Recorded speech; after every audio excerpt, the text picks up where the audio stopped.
The sound came so suddenly it nearly stopped my heart, branches snapping, heavy steps pounding through the dark. I spun around, my flashlight shaking in my hand. Something was moving fast between the trees.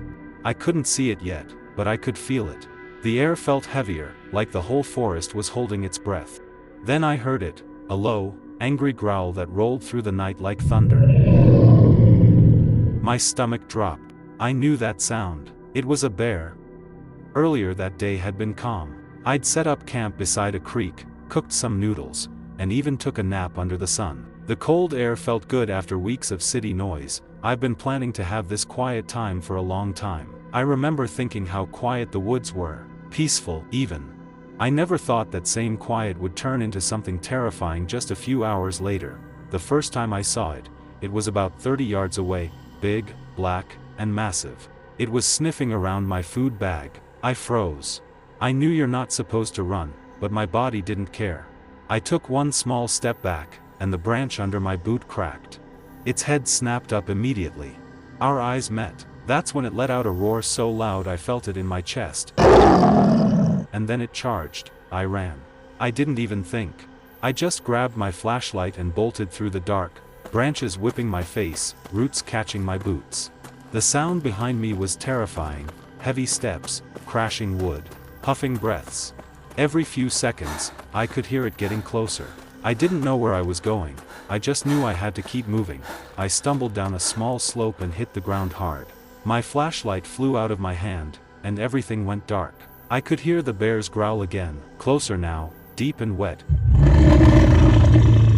like it was right above me. I rolled behind a fallen log, trying not to breathe. My heart was hammering so loud I thought it would hear me. For a few seconds, it was quiet, too quiet. Then I saw its shape move between the trees, huge shoulders, snout sniffing the air. It was looking for me.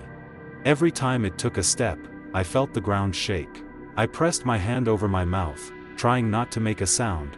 The smell hit next, musky, rotten, strong enough to make me gag. I thought it was right there. Then it moved again, heading toward my camp. I waited. 1 minute. 2. 5. I didn't know how long.